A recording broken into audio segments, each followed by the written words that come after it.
your Sunday today? Today I have a quick presentation, 3 cases when flash programming a module is required. Okay, for those of you who are new to the channel, welcome. My name is Curtis Hardin and I'm an Autel diagnostic consultant. So here is an example of the first example when you're going to need to flash program a module. Okay, so even after you make repairs on a vehicle, in some cases the car is still showing certain symptoms. Okay, that situation will have an error code pertaining to your vehicle. So for example, this is a U0403. So to remedy this, check the repair information in the TSB and reprogram the module with the latest software. So let me give you guys an example.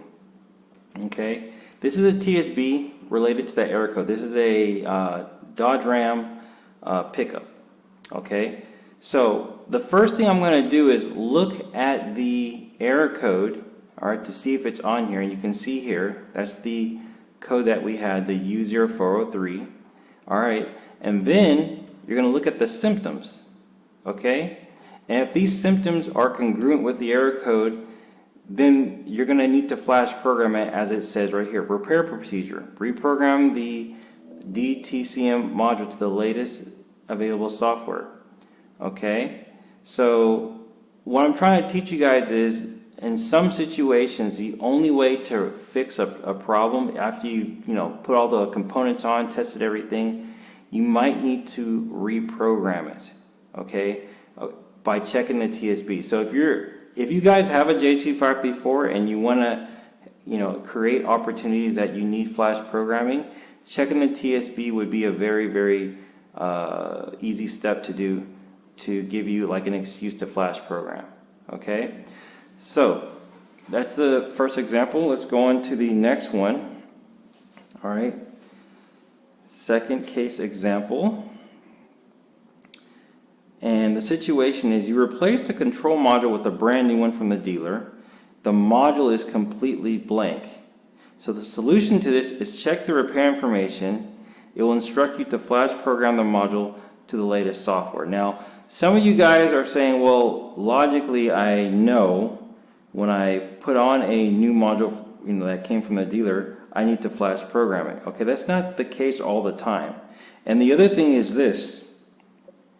When you flash program a module, okay, let me blow this up for you guys, hold on. All right, here we go. Okay, so when you flash program a module, okay, you can see here the procedure is required when one of the more following situations are true. The PCM control module has been replaced.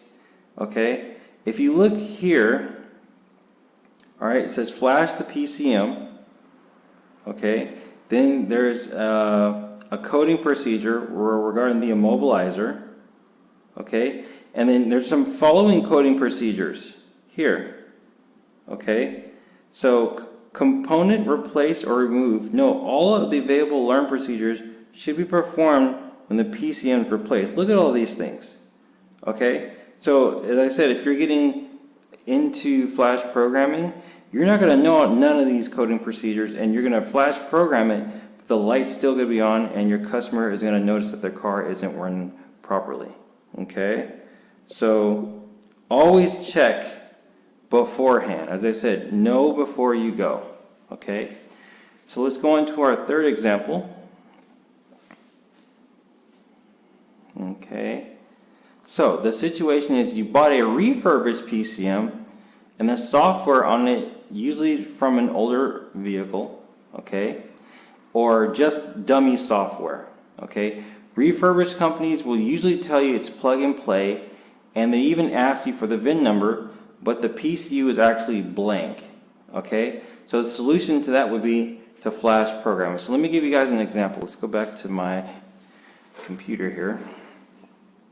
All right, so this company here, Flagship One, a lot of my clients use, and what they do is they purchase these old ECU modules like from a salvage yard, and then when you call them, they'll ask for your VIN number, and they have software that puts the VIN numbers on here.